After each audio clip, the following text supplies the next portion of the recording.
पारंपरिक तौर पर किसान ही बीजों को संरक्षित करता रहा है।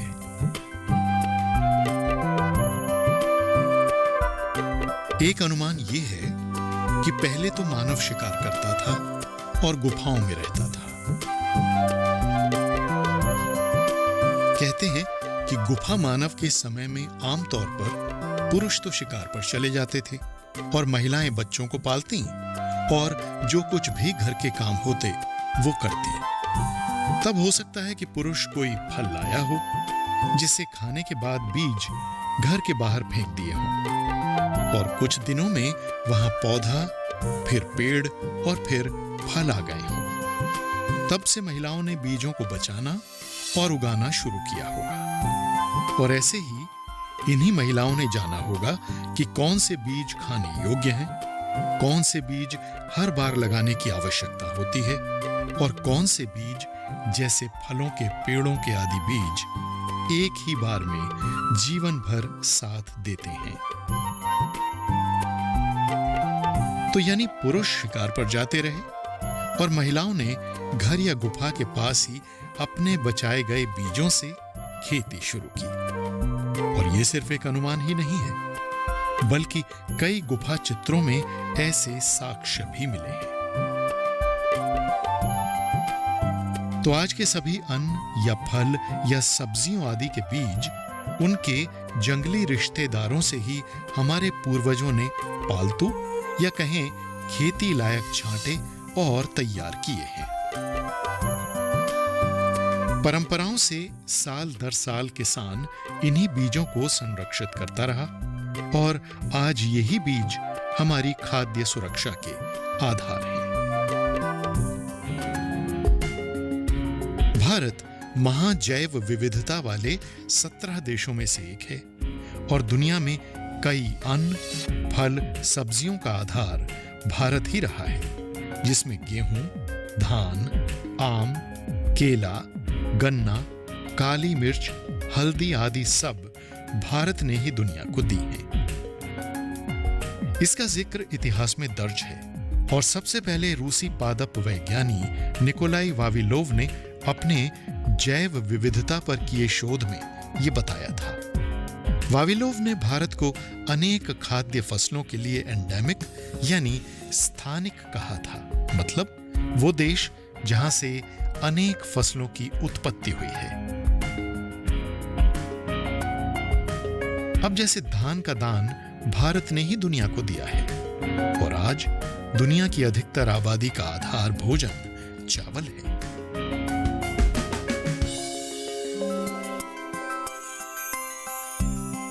अब किसान तो पीढ़ियों से ये बीज बचाते आ रहे हैं, पर अगर कोई बड़ी कंपनी या बहुराष्ट्रीय कंपनी इनके इन बीजों को हथिया ले तो क्या हो? या कोई किसान के बीजों को अपना बताकर पैकेट में बेचने लगे तो? या फिर अगर किसान अपने ही बीजों को खेत में बोने जाए तो कंपनी कहे कि ये बीज की किस्म तो हमने रजिस्टर्ड कराई है, इसके पैसे हमें दो। और ये सब सिर्फ सवाल ही नहीं है, बल्कि ऐसा हुआ भी है जब किसानों से उन्हीं के बीजों के पैसे मांगे गए और मामला अदालत तक जा पहुंचा।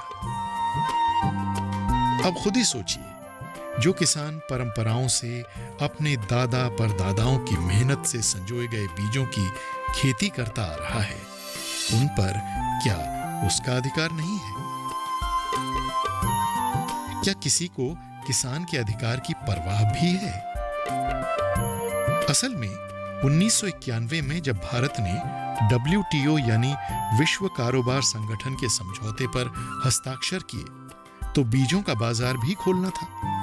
अब शर्त यह थी कि या तो अंतरराष्ट्रीय संगठन यूपोव यानी international union for the protection of new varieties of plants यानी पौधों की नई किस्मों की सुरक्षा के लिए अंतरराष्ट्रीय संघ के सदस्य बनो, या फिर भारत अपना एक नया कानून बना ले जो बीजों के संरक्षण और किसानों के अधिकारों की रक्षा कर सके। यूपोव में कई शर्तें हमारे किसानों के अनुकूल नहीं थी, जैसे किसान अपने संरक्षित बीजों को अपने पड़ोसी किसानों के साथ बांट नहीं सकता था। भारत सरकार ने पौधा किस्मों, किसानों और पादप प्रजनकों के अधिकारों की रक्षा के साथ पौधों की नई किस्मों के विकास को प्रोत्साहित करने के लिए एक प्रभावी प्रणाली बनाने का निर्णय किया।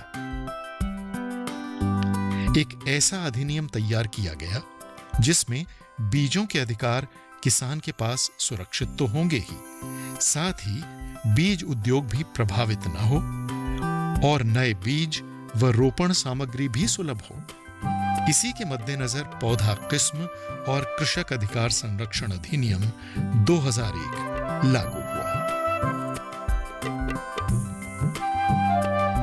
ये जो PPVFR है, या जिसको हिंदी में पौधा किस्म और कृषक अधिकार संरक्षण प्राधिकरण, इसका जो गठन तब हुआ जब दुनिया भर में WTO, जो वर्ल्ड ट्रेड ऑर्गेनाइजेशन जिसको बोलते हैं, उन्होंने डिसाइड किया कि जो भी किस्म बनाते हैं, जिस देश में भी एग्रीकल्चर होता है और जहाँ पे किस्में बनती हैं, जो किस्म बनाते हैं उनका भी एक अधिकार होता है। किस्म बनाने के लिए उन्होंने जो मेहनत किया, अपनी बुद्धि लगाई, तो जो भौतिक अधिकार है उसका बनाने के लिए जो उन्होंने व्यस्त किया उसका व्यर्थ ना हो और उसका भी उनको कुछ पैसे मिले।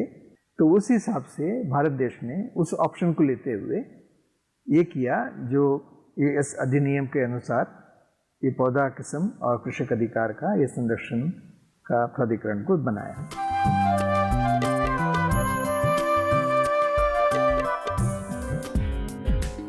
किसानों के पास तो किस्मों का खजाना है, पर कंपनियां इन किस्मों को चुरा ही लेती थीं और किसानों को वर्षों की मेहनत का कोई लाभ नहीं मिलता था। एक कदम उन्नति की ओर, जानकारी जो किसानों के लिए हो लाभकारी, समस्याओं पर पड़ेगा समाधान भारी, कृषि की हर बात का ख्याल, कब कैसे की जाए बेहतर देखभाल, जानिए विशेषज्ञों के साथ, देखिए खेत खलिहान, सोमवार से शुक्रवार सुबह 7 बजे डीडी किसान पर। एक कदम उन्नति की ओर। आज के सभी अन्न या फल या सब्जियों आदि के बीज उनके जंगली रिश्तेदारों से ही हमारे पूर्वजों ने पालतू या कहें खेती लायक छांटे और तैयार किए हैं।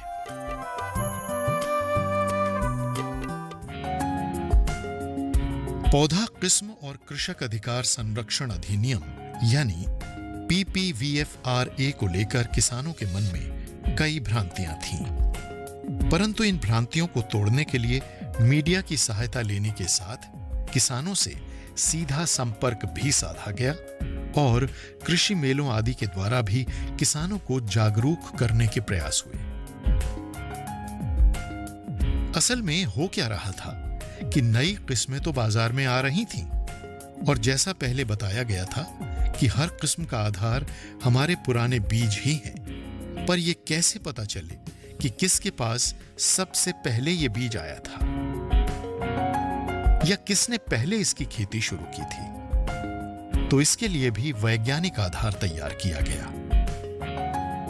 जैसे 10 परीक्षण के दिशा निर्देश, यानी अंग्रेजी में DUS, यानी डिस्टिंक्टिवनेस, यूनिफॉर्मिटी और स्टेबिलिटी, यानी बीज या पौधों में विशिष्टता हो, समरूपता हो और स्थायित्व हो, तभी वो किस्में स्वीकार्य होंगी। किसानों के पास तो किस्मों का खजाना है, पर कंपनियां इन किस्मों को चुरा ही लेती थीं और किसानों को वर्षों की मेहनत का कोई लाभ नहीं मिलता था। पर PPVFRA ने किसानों को कंपनियों से जोड़ने में भी और उनका अधिकार दिलाने में भी महती भूमिका निभाई है। जो पंजीकरण करते हैं, चाहे किसान करे चाहे प्रजनक करे, उसका महत्व ये है ना, उनकी जो भौतिक संपदा है जिससे उन्होंने उसको अलग पहचाना, अलग बनाया, उसका उनको कुछ मिले, लाभ मिले, वो इसके लिए करते हैं ना। तो एक बार किस्म को रजिस्टर हमारे पास किया तो कोई भी उसको बिना मेरे परमिशन के, चाहे मैं किसान हूँ चाहे मैं प्रजनक हूँ, बिना मेरे परमिशन के न उसको बढ़ा सकता है, न उसको बेच सकता है, न उसको एक्सपोर्ट कर सकता है, न उससे कहीं और बना के इंपोर्ट कर सकता है। इस तरह का काम कुछ भी नहीं कर सकता। अगर करना है तो मेरे परमिशन लेगा। वो परमिशन में मैं पूछ सकता हूँ, अगर तुम 100 किलो बनाओगे उसका मुझे इतना पैसा मुझे दोगे, 100 रुपये कमाओगे तो इतना पैसा मुझे दोगे उसका। तो ये जो मेरा किसी और का एग्रीमेंट है जो फ्री है, तो वो लाभ है। PPVFRA का पहला उद्देश्य है कि पौधा किस्मों, किसानों के अधिकार और पादप प्रजनकों के अधिकारों को सुरक्षा प्रदान करने के लिए एक प्रभावी प्रणाली स्थापित करना और पौधों की नई किस्में विकसित करने के लिए प्रोत्साहित करना। दूसरा उद्देश्य है कि पादप आनुवंशिक संसाधनों के संरक्षण, सुधार और नई पादप किस्मों के विकास के लिए संसाधन उपलब्ध कराने में किसानों ने जो योगदान दिया है, उन किसानों के अधिकारों की रक्षा करना और उनको मान्यता प्रदान करना। तीसरा उद्देश्य है देश में कृषि विकास को गति प्रदान करना, पादप प्रजनकों के अधिकारों की रक्षा करना, पौधों की नई किस्मों के विकास के लिए सार्वजनिक व निजी दोनों ही क्षेत्रों में अनुसंधान और विकास के लिए निवेश प्रेरित करना। और चौथा उद्देश्य है देश में बीज उद्योग में वृद्धि करना, जिससे उच्च गुणवत्ता वाले बीजों और रोपण सामग्रियों का किसानों को उपलब्ध होना सुनिश्चित हो पाए। पौधा किस्म और कृषक अधिकार संरक्षण अधिनियम यानी PPVFRA में प्रजनकों, शोधकर्ताओं और किसानों के अधिकार क्या हैं, ये जानना भी आवश्यक है। प्रजनकों को अपनी संरक्षित किस्मों के उत्पादन, उन्हें बेचने का, विपणन का, वितरण का, निर्यात या आयात करने का पूरा अधिकार है। साथ ही ब्रीडर यानी प्रजनक को एजेंट नियुक्त करने या लाइसेंस देने का पूर्ण अधिकार है, और अगर उसके अधिकार का हनन होता है तो वो अदालती कार्रवाई के लिए भी स्वतंत्र है। शोधकर्ताओं को अधिकार है कि वो अधिनियम में पंजीकृत किसी भी किस्म का उपयोग किसी भी प्रयोग या अनुसंधान के लिए कर सकते हैं। वो नई किस्म के विकास के लिए भी इन पंजीकृत किस्मों का उपयोग कर सकते हैं, लेकिन बार बार उपयोग करने के लिए उन्हें पंजीकृत प्रजनक से पूर्व अनुमति लेनी होगी। किसानों के अधिकार की बात करें तो जिन किसानों ने नई किस्म विकसित की है, उन्हें इस किस्म के प्रजनक के तौर पर पंजीकृत होने का अधिकार है। किसानों के अधिकार में सबसे जरूरी बात PPVFRA के बनने से पहले जो किसानों के अधिकार थे वो सभी सुरक्षित रहेंगे। मतलब अन्य बीजों के अलावा अपनी पंजीकृत किस्मों के बीजों को किसान पहले की तरह बचा कर रख सकते हैं, उपयोग कर सकते हैं, उन्हें बो सकते हैं, दोबारा बुआई कर सकते हैं, आपस में किसानों को बांट सकते हैं, साझा कर सकते हैं या बेच सकते हैं। हालांकि किसान को PPVFRA अधिनियम रक्षित किस्मों को ब्रांड के रूप में बेचने की अनुमति नहीं है। किसानों को अपनी संरक्षित किस्मों को पंजीकृत कराने के लिए कोई फीस भी नहीं देनी होती, यानी किसानों के लिए PPVFRA में पंजीकरण बिल्कुल मुफ्त है। कि किसान को हम कोई भी चार्ज नहीं करते हैं अगर वो पारंपरिक वैरायटी, जिस पारंपरिक वैरायटी में किसान ने सेलेक्ट किया है, मतलब उसने कोई क्रॉस वगैरह नहीं बनाया, मतलब मादा नर बना के उसका हाइब्रिड नहीं बनाया, उस तरह का कुछ भी नहीं किया। आम खेती में उसको अलग से दिखता है, उसको अलग कर लिया, तो वो भी अधिकार है किसान को। वो अगर वो लेके हमारे पास आता कि ये मैंने इसको अलग से चयन किया है और ये जो पारंपरिक वैरायटी उसी में से मिला है लेकिन उससे अलग है, ये नेचुरल म्यूटेशन होता है तो वो मिल सकता है, तो अलग है, इसलिए हम आपको हमारे पास उसको पंजीकरण करना चाहते हैं जिससे कि मैं उसको आमदनी उसके ऊपर बनाऊँ, उसको बेचूँ, तो हम बिल्कुल उसको लेते हैं। तो वो भी किसान की वैरायटी, उसमें जब वो उसमें क्या करते हैं, हम टेस्ट करते हैं, जब वो बता रहे हैं ना कि ये इस किस्म से अलग है तो अलग है कि नहीं, उसका 1 साल का हम टेस्ट करते हैं, और वो प्योर है कि नहीं। मतलब ऐसा ना हो कि उसका बीज से दूसरे बीज बनाते हैं तो अलग बिल्कुल बिखर जाए, मतलब कोई लंबी है, कुछ नाटी हो गई, कुछ ये दाने बड़े हो गए, कम हो गए, इस तरह की चीज़ें अगर हो जाती हैं और अलग अलग पौधों में, फिर हम उसको नहीं मानते, वो टेस्ट करते हैं 1 साल। वो जो नॉर्मल वैरायटी जो होती किसानों की, नहीं किसी प्रजनक की या इंस्टीट्यूशन की, उससे अलग है। वो टेस्ट अलग है, ये टेस्ट अलग है। इसमें सिर्फ हम देखते हैं कि वो प्योर है कि नहीं, तो हर पौधा एक जैसा है कि नहीं, और दूसरा जब से बीज बनता है वो बिल्कुल वो सही बनता है कि नहीं बनता है, उसी तरह से बनता है कि नहीं बनता है, जिससे कि वो सही है, मतलब बन गया, पक चुका है, मतलब तैयार है। ये दोनों चीज़ें देखते हैं, और जिस किस्म से उन्होंने बनाया उससे अलग है कि नहीं, ये 3 चीज़ें हम देखते हैं। फिर उसको उस किसान को उसका अधिकार दे देते हैं, वो भी 15 साल के लिए। किसानों का ये हक है कि उनके बीजों पर उनका अधिकार भी रहे, और जो नई किस्में उनके बीजों या पौधों के उपयोग से तैयार हो रही हैं, उनके मुनाफे में भी उन्हें भागीदारी मिले। एक कदम उन्नति की ओर।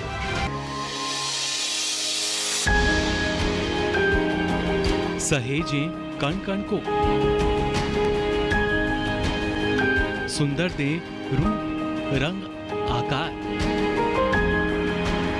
स्वस्थ जीवन रहे जमी पर, इंद्रधनुष हो साकार। देखिए प्रकृति की ओर, गुरुवार सुबह 9:30 पर। एक कदम उन्नति की ओर।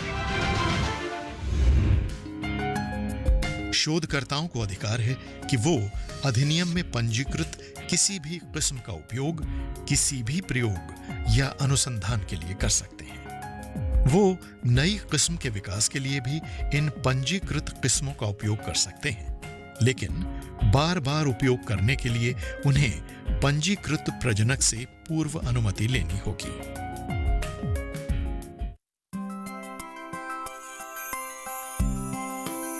किसानों को एक बात और समझनी होगी, कोई भी नई किस्म पुरानी ही किस्मों से विकसित होती है। हम जानते ही हैं कि हर किस्म में कुछ न कुछ विशिष्ट आनुवंशिक गुण होते हैं, और वैज्ञानिक इन्हीं गुणों की अदला बदली करके नई किस्में तैयार करते हैं।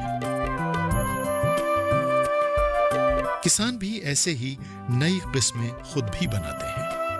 उदाहरण के लिए मान लीजिए कि धान की कोई किस्म है जिसकी पैदावार तो बहुत अच्छी है, लेकिन उसमें कीटों से लड़ने की क्षमता बेहद कम है। अब आपके पास पीढ़ियों से चली आ रही एक किस्म है जिसकी पैदावार तो कम है, पर उसमें कीटों से लड़ने की अद्भुत क्षमता है। अब अगर वैज्ञानिकों को आपकी किस्म मिल जाए तो किसानों के लिए, देश की खाद्य सुरक्षा के लिए एक बेहतरीन किस्म विकसित की जा सकती है। अब नई किस्म तैयार होगी तो बाजार में बिकेगी भी, और बाजार में बिकेगी तो कुछ मुनाफा भी आएगा। पर क्या ये सारा मुनाफा नए बीज बेचने वाली कंपनियों के पास चला जाएगा? नहीं, बिल्कुल नहीं। अगर आपकी पंजीकृत किस्म से कोई भी गुण लिए गए हैं तो मुनाफे में हिस्सेदारी आपकी भी होगी, और ये आपका अधिकार भी है। वरना कौन जंगलों की खाक छानकर बीजों को ढूंढता और उनके गुणों को समझकर नए बीज तैयार करता।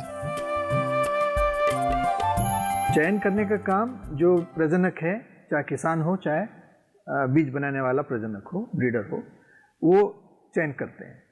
अगर वो जब वो चयन करते हैं और जब वो उसको बनाते हैं, चयन करें ना करें, वो जब बनाते हैं उसको, और जो अभी है जिस वक्त वो बनाते हैं उस वक्त जो भी किस्में उस क्रॉप में हैं उनसे अलग है कि नहीं, वो उनको देखने की ज़रूरत हो जाती है, क्योंकि तभी उनका नाम के साथ वो जुड़ जाएगा, क्योंकि ये दूसरे किस्मों से अलग है। तो कितना अलग है या नहीं है वो देखना हमारा काम है। वो क्लेम करेंगे कि ये हमारी किस्म ये अलग है, तो हम उसको बताएंगे कि वो अलग है या नहीं है। उसके लिए एक तरीका है, 3 साल का हम टेस्ट करते हैं। कुछ किस्मों का हम 1 साल करते हैं, कुछ किस्मों का 2 साल करते हैं। तो 3 साल के अंदर अंदर हम बता देते हैं कि वो किस्म दुनिया में और कहीं है कि नहीं, और दुनिया में जितनी भी किस्में उस क्रॉप के हैं उससे अलग है। ये हिंदुस्तान में उसको हम उसका ये देते हैं, प्रामुख्यता देते हैं, और उसको रजिस्टर करते हैं, पंजीकरण करते हैं उसको। वो किस्म ऐसे हम करते हैं। तो पंजीकरण करते हैं हम, चयन नहीं करते। किसानों का ये हक है कि उनके बीजों पर उनका अधिकार भी रहे और जो नई किस्में उनके बीजों या पौधों के उपयोग से तैयार हो रही हैं, उनके मुनाफे में भी उन्हें भागीदारी मिले। और यही सुनिश्चित करने का कार्य पौधा किस्म और कृषक अधिकार संरक्षण अधिनियम यानी PPVFRA कर रहा है। हमारे पारंपरिक बीजों में अनेक गुण हैं। ये पारंपरिक खाद्य फसलें पोषण का खजाना तो है ही, साथ ही इनमें कई रोगों से लड़ने की क्षमता भी है और मानव को तंग कर रहे कई रोगों को दूर करने की भी खूबी है। हमारी पारंपरिक फसलें हमारी खाद्य सुरक्षा का आधार हैं और किसानों के पास मौजूद इन दुर्लभ किस्मों का लाभ पूरी मानव सभ्यता को मिले, इसके लिए आवश्यक है कि किसान अपने बीजों, पौधों को पौधा किस्म और कृषक अधिकार संरक्षण अधिनियम यानी PPVFRA के तहत पंजीकृत करवाएं। जब मैं स्कूल में पढ़ता था उस टाइम से खेती करते आ रहे हैं। अपने पिताजी के साथ सारी खेती करते थे, गेहूँ, घास, बरसीम, सब फसलें बोते थे।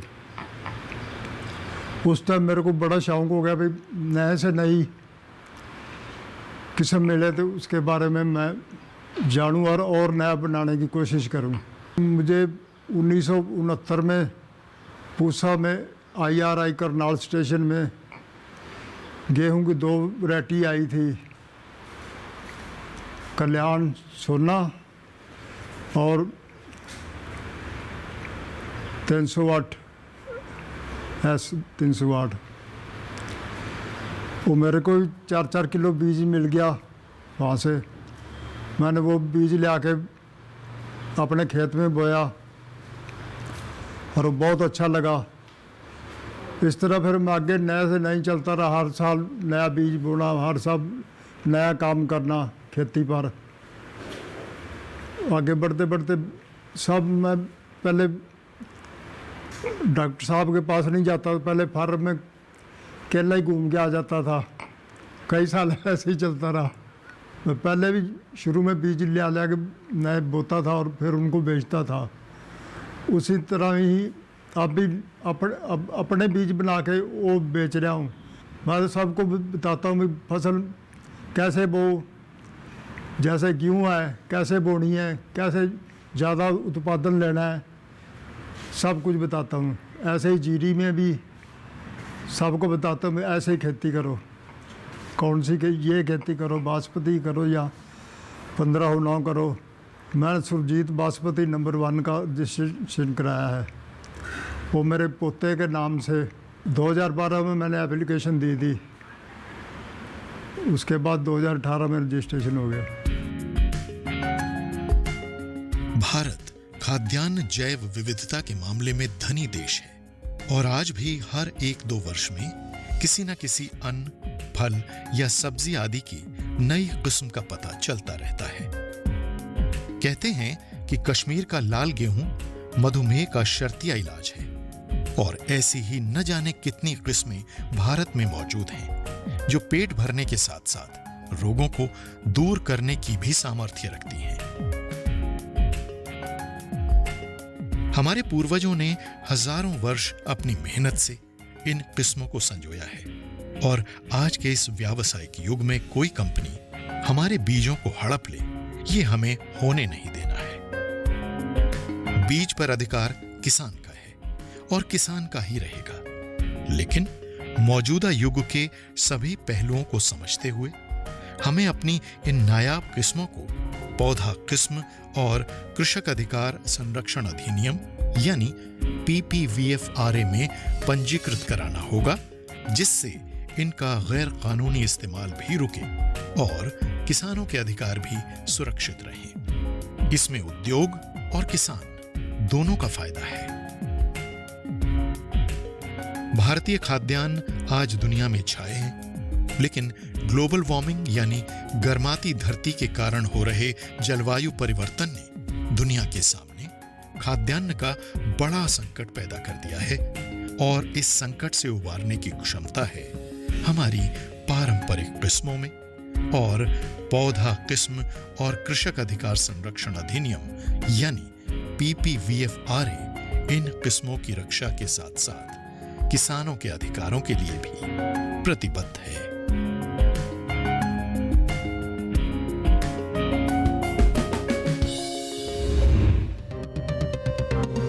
अगली कड़ी में देखिए, खेती का आधार मिट्टी, इसी मिट्टी से हमारी फसलें पोषण लेती हैं, इसी मिट्टी पर निर्भर है हमारी फसलों की उपज। तो इसलिए जरूरी है कि हम जानें, समझें इस मिट्टी को। देखिए अगली कड़ी, आओ जाने मिट्टी को।